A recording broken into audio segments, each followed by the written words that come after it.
Luckily, you might know me as someone who likes eating their vegetables. I'm going to read a book about a little boy who had to leave his home and live somewhere else. Yes, said Tom bluntly on opening the front door. What do you want?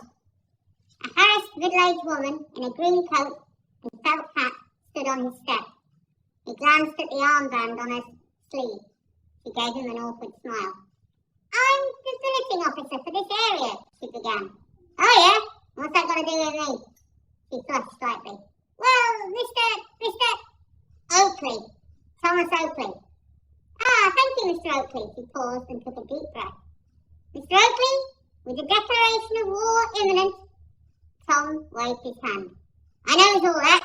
Get to the point. What do you want? He noticed a small boy at her side.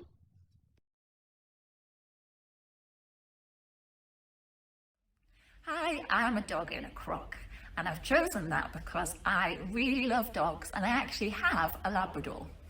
The book I've chosen is basically connected to travel, and that's because I absolutely love travelling and I'm really looking forward to when we can all do that again.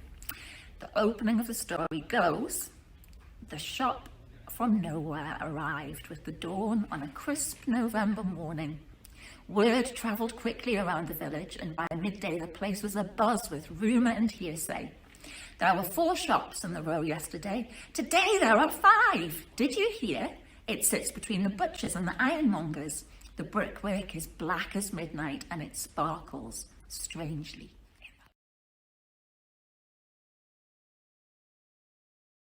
Hi everyone, I'm Chicken Nugget and here are my clues. My first one is I love a McDonald's. My second clue is about the book, and one year group in school should know about this book, and there's a sequel coming out soon. So here's my extract. The city was built on a sharp mountain that jutted improbably from the sea, and the sea kept trying to claim it back. When the tide rose, it swallowed up the city's lower streets. When the tide fell, it spat them back out again, but left its mark. Fresh mussels clung to windowsills. Fish flailed on the cobblestones. That grey morning, once the tide had retreated, a whale was found on a rooftop.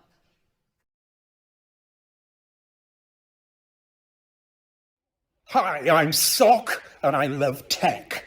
And this is an excerpt from my very favourite book from outer space. See if you can guess what it is.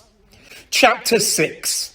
Howl, goggle, howl, goggle, howl, goggle, howl, goggle, howl, goggle, goggle, howl, howl, slurp, should have a good time. Message repeats, this is your captain speaking, so stop whatever you're doing and pay attention. First of all, I see from our instruments that we have a couple of hitchhikers aboard. Hello, whoever you are, I just want to make it totally clear that you are not at all welcome. I worked hard to get where I am today, and I didn't become captain of a Vogon constructor ship simply so I could turn it into a taxi service for a load of degenerate freeloaders. I've sent out a search party, and as soon as they find you, I will put you off the ship. If you're very lucky, I might read you some poetry first.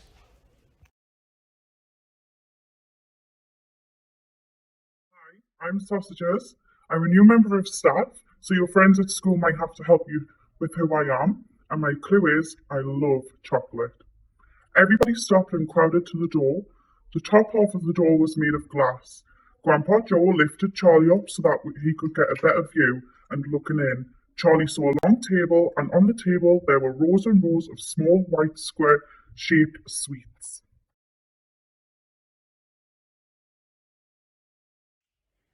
Hi, I'm Cat and Carl, and my clue is that the book that I'm going to read is all about a cat that looks exactly like the one that I've got at home. This cat also appears in a famous film. There was once a miller who had 3 sons, and when he died, his estate was divided among them. The older sons fared very well, but the youngest received nothing but the cat, and he often complained bitterly of his lot. My brothers may get their living easily enough, he said, but as for me, I may soon die of hunger and want. The cat, who had heard this, came out of the cupboard where he had been listening.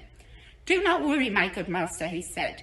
You only have to give me a bag and a pair of boots made for me, and you shall see that your portion is not as bad as you imagine it to be.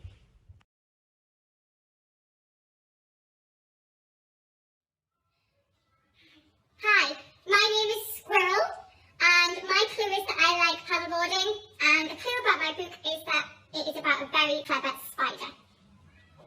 Fern loved Wilbur more than anything. She loved to stroke him, to feed him, to put him to bed. Every morning, as soon as she got up, she warmed his milk, tried his bib on, and held the bottle for him. Every afternoon, when the school bus stopped in front of her house, she jumped out and ran to the kitchen to fix another bottle for him. She fed him again at supper time and again just before going to bed. Mrs. Arable gave him a feeding around noontime each day when Fern was away in school. Wilbur loved his milk, and he was never happier than when Fern was warming up a bottle for him. He would stand and gaze up at her with adoring eyes. For the first few days of Wilbur's life, he was allowed to live in a box near the stove in the kitchen. Then, when Mrs. Arable complained, at 2 weeks of age, he was moved outdoors. Hello, I'm Cheese Puff. I really enjoy running and I would definitely run away from the captain in this story. I remember him looking round the cove and whistling to himself as he did so, and then breaking out in that old sea song that he sang so often afterwards. 15 men on the dead man's chest, yo-ho-ho and a bottle of rum. This is a handy cove, he said, and a pleasant grog shop. Much company, mate? My father told him no, very little company, the more was the pity. Well then, said he, this is the berth for me. Here, you matey, he cried to the man who trundled the barrow. Bring up alongside and help me out with my chest. I'll stay here a bit, he continued. I'm a plain man, rum and bacon and eggs is what I want. And that head up there to watch ships off. What might you call me? You might call me the captain.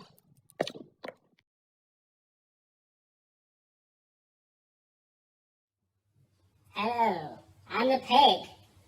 And I love reading, but I don't think even I could read some of the instruments in this book. Chapter 4, The Alethiometer. I hope you'll sit next to me at dinner, said Mrs. Coulter, making room for Lyra on the sofa. I'm not used to the grandeur of a master's lodging. You'll have to show me which knife and fork to use. Are you a female scholar? Said Laura. She regarded female scholars with a proper Jordan disdain. There were such people, but poor things, they could never be taken more seriously than animals dressed up acting in a play.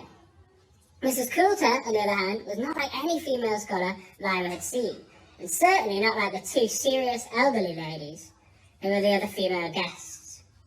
Lyra had asked the question, expecting the answer no, in fact, for Mrs. Coulter had such an air of glamour that Lyra was entranced. She could hardly take her eyes. Hi, I'm Lizard, and my clue is that I like wearing my trainers, but I'd be really upset if someone pinched one. That night, as Stanley lay on a scratchy and smelly cot, he tried to figure out what he could have done differently, but there was nothing he could do. For once in his unlucky life, he was in the right place at the right time, and it still didn't help him.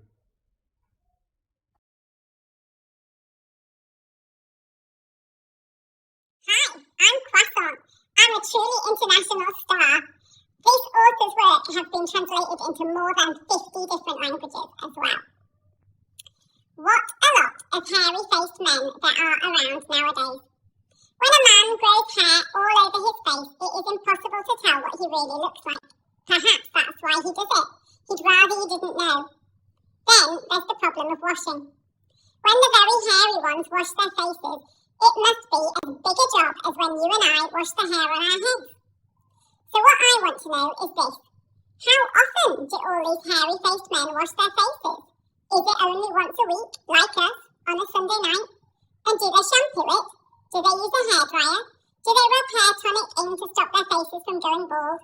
Do they go to a barber to have their hairy faces cut and trimmed? Or do they do it themselves in front of the bathroom mirror with nail scissors? I don't know. But the next time you see a man... I'm the Lion, and this is a funny Australian book. Angus Solomon, sighed Miss Lowry. Is that a penis you've drawn in your exercise book? Angus jumped, startled, and remembered where he was. Miss Lowry was standing next to his desk, staring down at the page. Other kids were sniggering. Angus felt his mouth go dry and his heart speed up. For a second, he thought about lying. He decided not to. No, miss, he admitted. It's a submarine. Miss Lowry nodded grimly. I thought as much, she said. Now stop wasting time and draw a penis like I asked you to. She pointed to the one she'd drawn on the blackboard.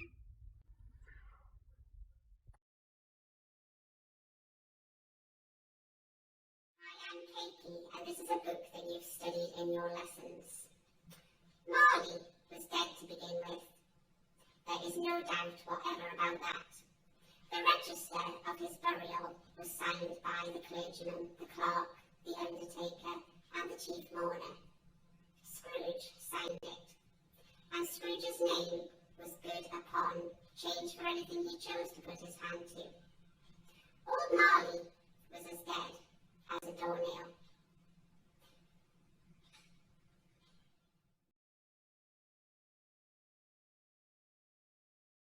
I'm a very lazy cat, and I actually have a very lazy cat that looks very similar to this one. And I'm going to read a very magical book. The door swung open at once. A tall, black-haired witch in emerald green robes stood there.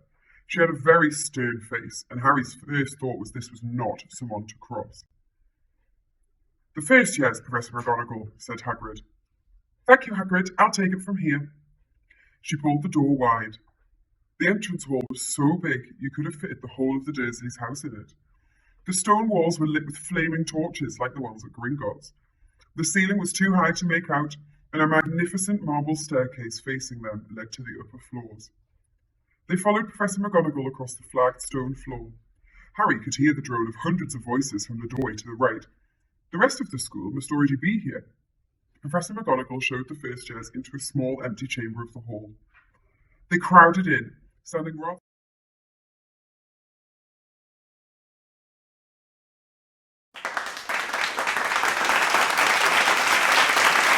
I'm with Broccoli Head. I'm actually Mr. Curtis Smith.